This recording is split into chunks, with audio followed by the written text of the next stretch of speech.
El momento crucial.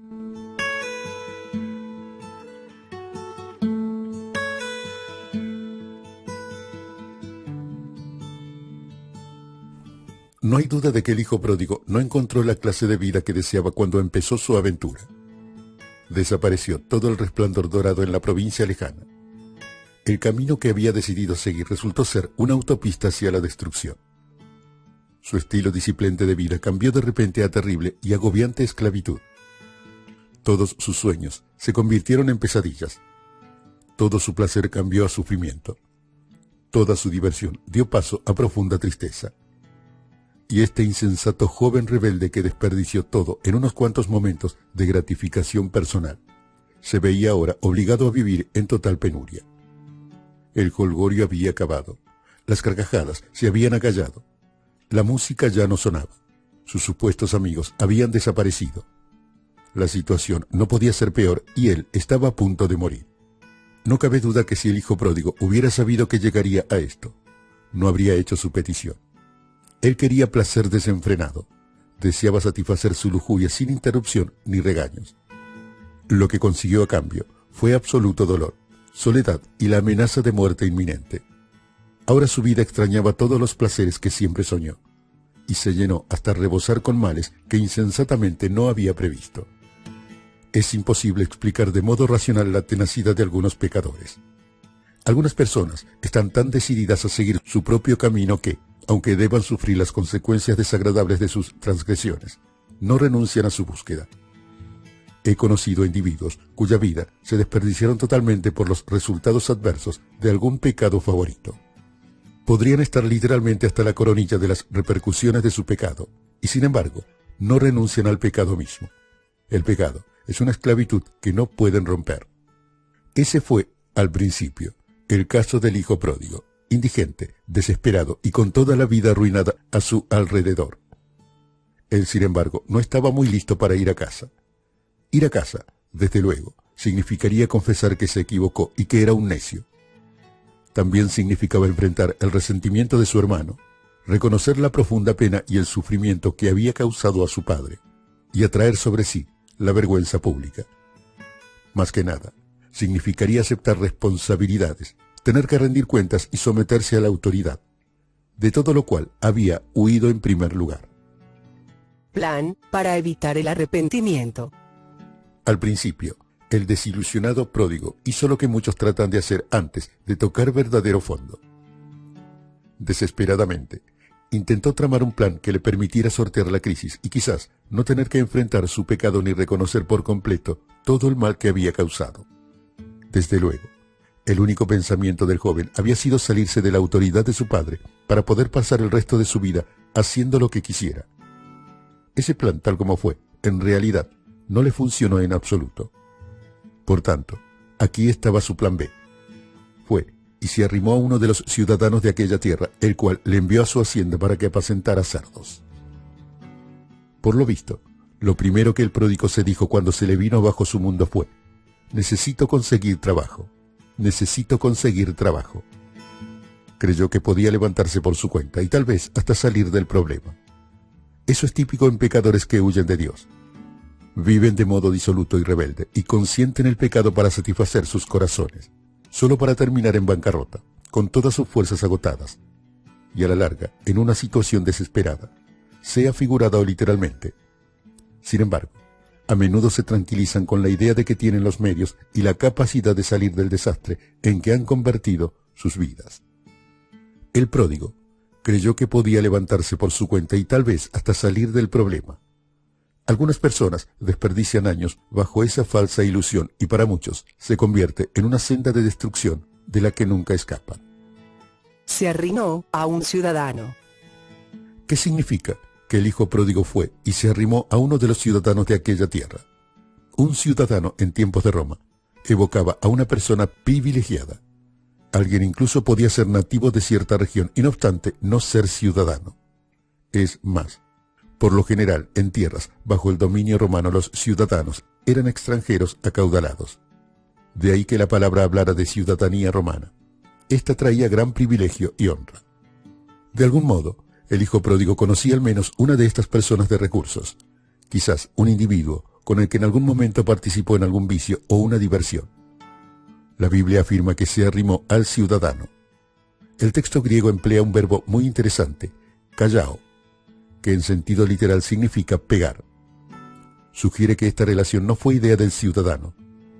El pródigo se pegó a este individuo influyente a quien de alguna manera conoció en sus días de derroche y rehusó irse. Se le pegó como una resina. En otras palabras, la desesperación del pródigo ya había alcanzado un punto tan crítico que prácticamente se convirtió en mendigo. Es probable que ahora estuviera mugriento, haraposo y reducido a miseria extrema, y lo único que podía hacer era limosnear.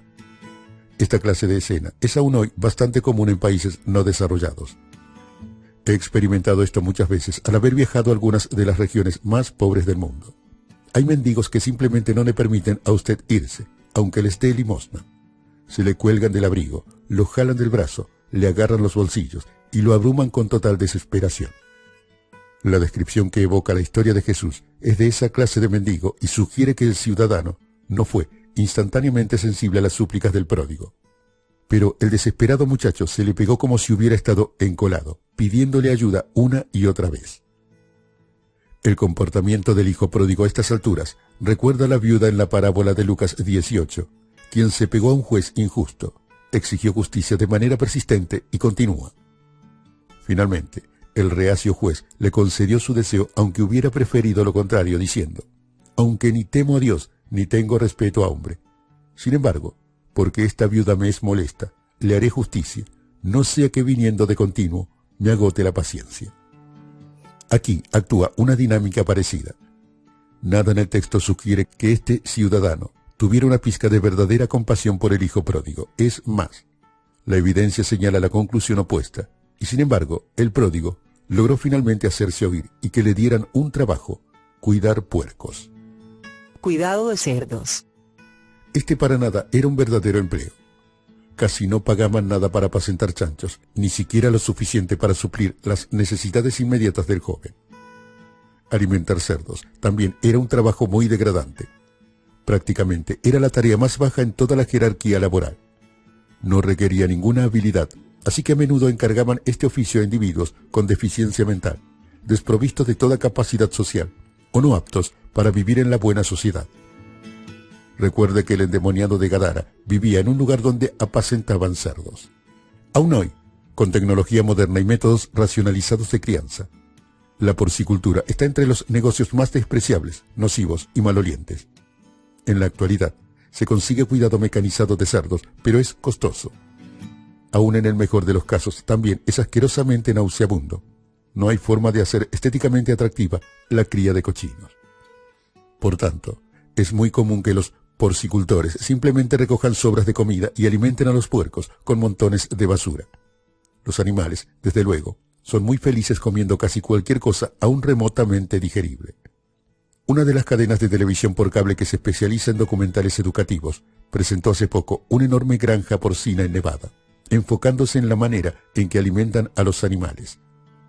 Empiezan por recoger formidables cantidades de basura de la franja de Las Vegas, donde a diario se botan varias toneladas de sobras de comida de los restaurantes de lujo en los casinos.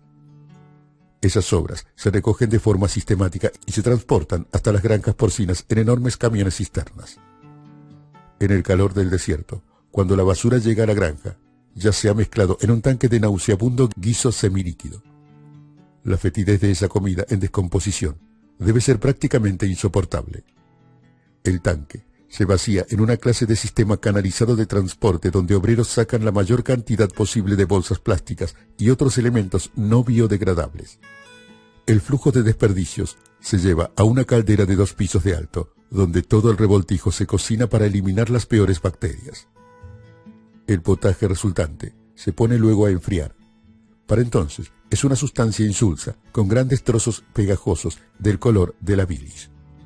Esa sustancia se vierte a cubetazos en largos y sucios comedores que todo el tiempo están cubiertos de grandes cantidades de barro y excremento de puercos. Sin embargo, aun mientras los obreros llenan los comedores, los cerdos chillan de alegría y se empujan, colocándose debajo del chorro de desperdicios cuando vacían los baldes. En instantes, los cochinos ansiosamente devoran galones de la sustancia. aunque solo verlo o incluso leer al respecto produce náuseas. El programa noticioso demostró gráficamente que los cerdos comen cualquier cosa. La sola naturaleza del trabajo bastaba automáticamente para sellar la situación del hijo pródigo como un permanente e irremedible marginado social en Israel. Para el hijo pródigo, nacido bajo la ley de Moisés, los chanchos eran considerados animales ceremonialmente impuros. Eso significaba que cualquier contacto con cerdos se consideraba envilecimiento espiritual. Además, como estaba prohibido comer carne de marrano, participar en su crianza para el consumo humano se consideraba terriblemente inmoral, especialmente a los ojos de los escribas y los fariseos. De ahí que la sola naturaleza del trabajo bastaba automáticamente para sellar la situación del hijo pródigo como un permanente e irremedible marginado social en Israel. Esto también sugiere que la oferta de trabajo era en realidad más un insulto que un acto de compasión. El ciudadano acaudalado parece haber propuesto el empleo porque era la mejor manera de zafarse de este mendigo tenazmente decidido. Aceptar el trabajo exigía que el pródigo permaneciera donde estaban los cerdos, lo cual sin duda era bastante distancia del rico propietario para que éste no estuviera sometido a los ruidos y los olores nauseabundos. Aunque el texto castellano describe la vivienda de los chanchos como hacienda, en realidad debió haber sido una remota, áspera y rocosa región inhóspita, donde lo único que podía crecer eran malezas. No se imagine que los cochinos ocuparían alguna clase de exuberante campo o pastizal agrícola. Con hambruna o sin ella, a los cerdos que criaban para comerciar siempre los cuidaban en tierras desérticas que no servían para ningún otro propósito, porque los puercos destruyen cosechas y jardines valiosos. Sin ninguna otra opción, el hijo pródigo aceptó el empleo y se fue a trabajar. El ciudadano le envió a su hacienda para que apacentara cerdos. Eso significa que el joven se fue a vivir al improductivo desierto, morando con los chanchos. Se convirtió en apacentador de puercos a tiempo completo. Aquí hubo otro cambio profundamente horrible de la trama en lo que respecta a los escribas y los fariseos. Estos, sin duda, volvieron a lanzar grito ahogado ante el pensamiento de este muchacho judío, quien no solo aceptó el empleo en una granja porcina, sino que también se fue a vivir entre los escribas, entre los cerdos. Las descripciones de Jesús ya eran espantosamente repugnantes a los ojos de fariseos y escribas, y sin embargo, con cada nuevo detalle que agregaba, se hacía más funesta la representación. ¿Podría esta empeorar? Sí podría, y empeoró. El punto bajo de este desastre. Es obvio que en tiempos de gran hambre escaseará hasta la comida de chanchos. Estos animales, en particular, eran muy afortunados de tener un dueño inteligente y rico, que siguió alimentándolos y engordándolos en vez de venderlos inmediatamente para sacrificarlos. Quizás lo reservaría para cuando empeoraba el hambre. Más tarde, los vendería a precios más altos. Mientras tanto, podría alimentar a los cochinos con cosas como algarrobas, cáscara de verduras y frutas, cáscara de huevos y variedad de tallos frondosos o planta de caña. Todas esas cosas son difíciles de digerir para los humanos. Es más, hasta los marranos las comen con gran dificultad. Lo más probable es que estos cerdos no estuvieran bien alimentados. Después de todo, era una época de gran hambre. Deseos de consumir comidas para cerdos. Pero al menos los puercos aún tenían alguna clase de comida. El pródigo prácticamente se estaba muriendo de hambre, incluso mientras veía comer a los hambrientos animales. Al reflexionar en ese hecho, él se hallaba ardiendo de envidia hacia los cochinos. Jesús dijo, y deseaba llenar su vientre de las algarrobas que comían los cerdos. La palabra griega traducida algarrobas es keratión, que significa vaina de arvejas. Estas eran cáscaras de semillas en forma de sartas de frijoles que crecían en matorrales. Los granos en el interior de las vainas eran duros y las cáscaras eran fuertes y correosas. A veces se usa en polvo hecho de los granos molidos como sustituto para el chocolate. De los granos también se puede extraer una clase de melaza, y esa era una fuente importante de dulce en el antiguo Medio Oriente. Sin embargo, aparte de eso, las algarrobas no son comestibles para los humanos y no tiene valor nutritivo ni siquiera para el ganado. Pero estos árboles son asombrosamente resistentes y por lo que las algarrobas abundaban hasta en una intensa sequía o una plaga de insectos. A menudo se han usado como suplemento para alimentar ganado en épocas de hambre, y los animales, como puercos y reses, pueden subsistir con una dieta constante de algarrobas cuando es necesario. Eso es exactamente lo que estaba sucediendo aquí. Mientras el pródigo veía a los cerdos devorar con glotonería esas algarrobas, él de todo corazón ansiaba llenar su propio estómago con la comida de puercos. Ojalá estas vainas fueran comibles para él, deseaba llenar su vientre de ellas. Tratado como uno de los puercos. Ese, sin embargo, fue otro detalle en la historia de Jesús que seguramente hizo que los escribas y los fariseos retrocedieran furiosos. Si les incomodaba e indignaba el hecho de que Jesús se sentara en la misma mesa con publicanos y otros pecadores, cuánto más repugnante era pensar en que un joven de un buen hogar judío se rebajara tanto en el pecado que deseara participar de la comida de cerdos. A juicio de los fariseos, básicamente se había convertido en uno de los animales. La única manera en que podía caer más bajo era ser lanzado al foso del infierno, lo cual, en lo que concernía a los fariseos, era ahora prácticamente inevitable para él, y un castigo bien merecido. Aún, en esa lejana tierra gentil, donde prácticamente nadie estaba obligado por ninguna clase de escrúpulo acerca de impureza ceremonial, o de ser terriblemente rechazado por comer cerdo, la condición del pródigo en vida era ahora tal que lo consideraban detestable. Pero nadie le daba. El típico lector moderno ni siquiera puede empezar a entender lo repugnante que parecería el pródigo a los intelectuales escribas y fariseos, obsesionados como estaban con abstenerse de toda clase de contaminación ceremonial. A medida que Jesús contaba esta parábola, le atribuía al hijo pródigo toda clase imaginable de vileza, desgracia y deshonra inimaginable. Cada detalle que Jesús mencionaba acerca del joven ofendía más las sensibilidades de la élite religiosa, debido a todas las variadas formas en que este joven rebelde se había envilecido y desgraciado. Para cuando Jesús llegó a este punto en la historia del hijo pródigo era, según la manera de pensar de los fariseos, muy a las claras un objeto digno de más desprecio que de piedad. Estaba tan cubierto de reproche y de mala reputación que ellos no tenían ninguna duda de describirlo completamente como irredimible. La gran lección de la ruina del hijo pródigo. Antes de seguir adelante, es necesario sacar de las ruinas de la vida del hijo pródigo una lección vital acerca de la naturaleza del pecado y de su destrucción. Su experiencia es una imagen vívida de lo que el pecado hace a la gente.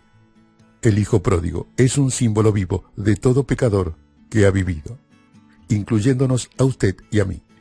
Y por ende, debemos prestar cuidadosa atención a la advertencia que Jesús nos hace en esta parte de la parábola. Todo pecado envuelve precisamente esta clase de rebelión irracional contra un Padre Celestial amoroso. El mayor mal del pecado no reside en el hecho de que es una transgresión de la ley, aunque no hay duda de que se trata de eso.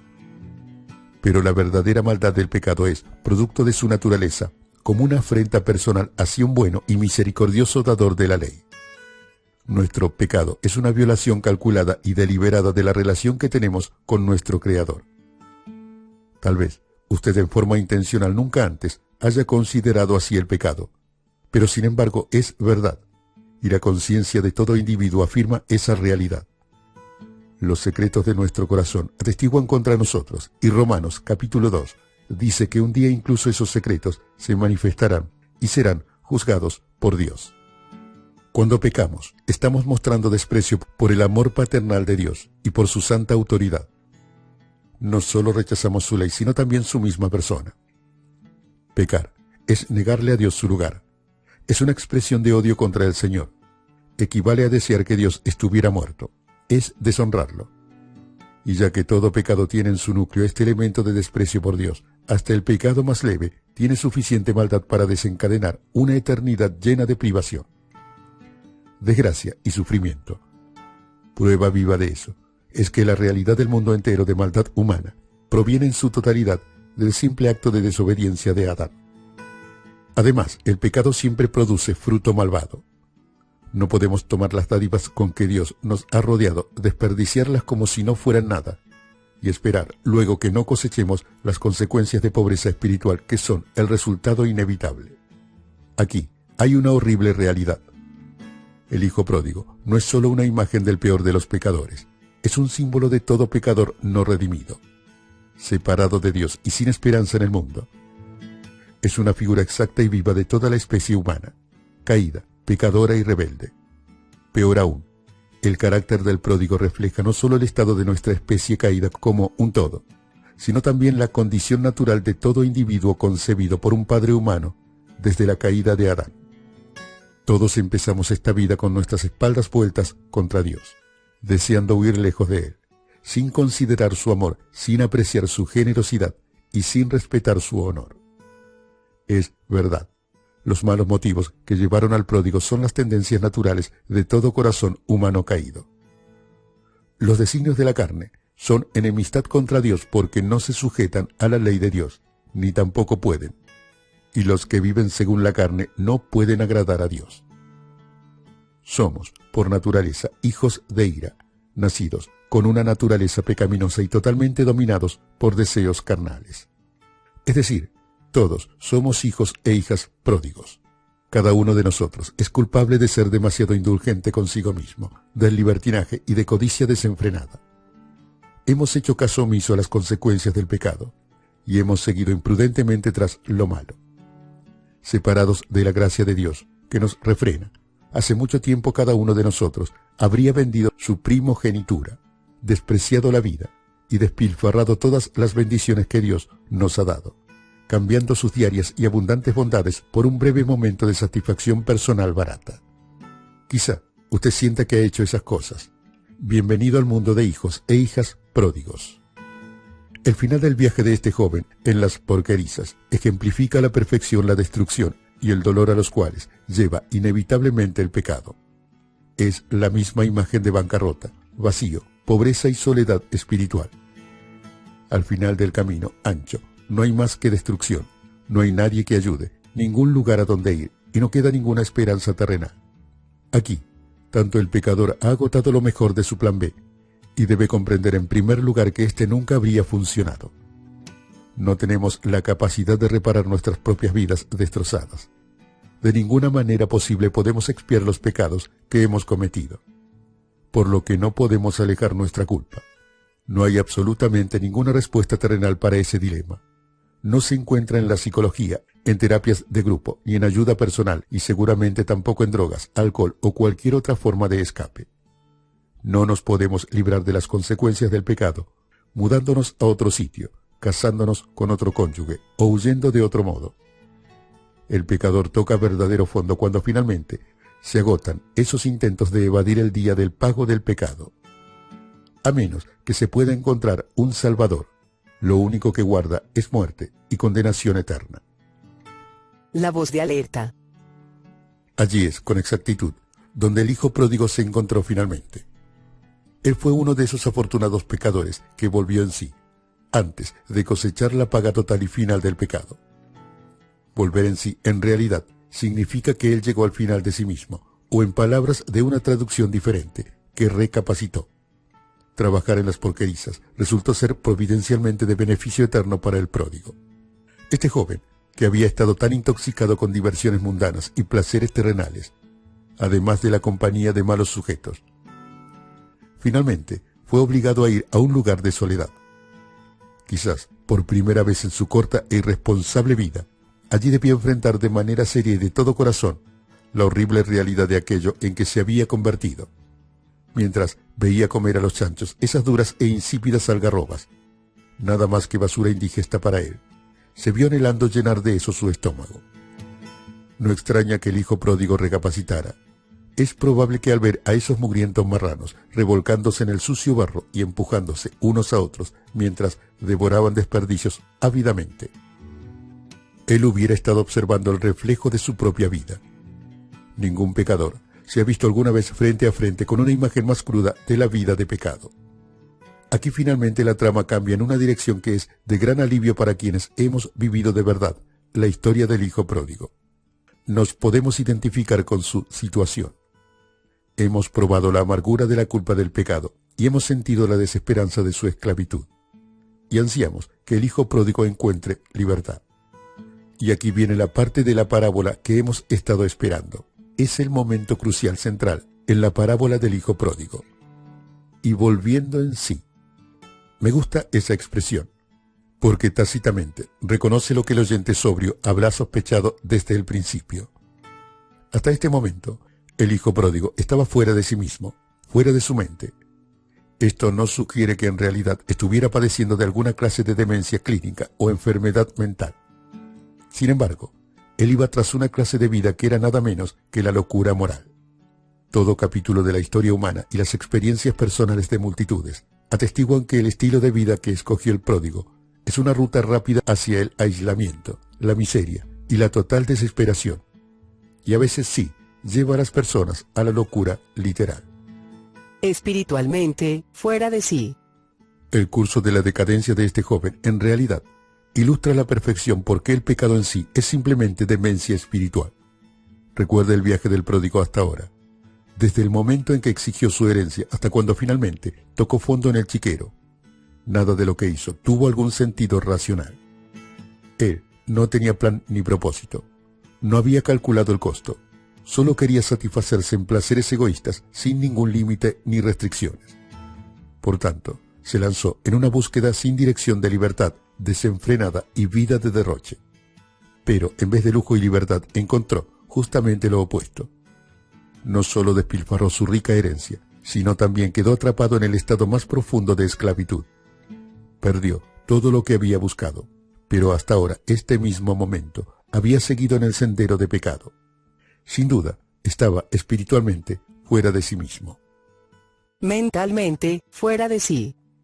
Mientras el hijo pródigo más seguía ese curso, más actuaba como si también estuviera mentalmente trastornado, habiendo despilfarrado una fortuna en placeres pecaminosos. Se encontró deseando llenarse con alimento incomible de cerdos.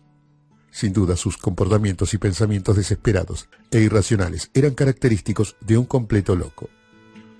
La verdad es que a cualquier observador objetivo que pudiera haberlo hallado en el campo viviendo con cerdos, el hijo pródigo se podía haber parecido mucho a un demente.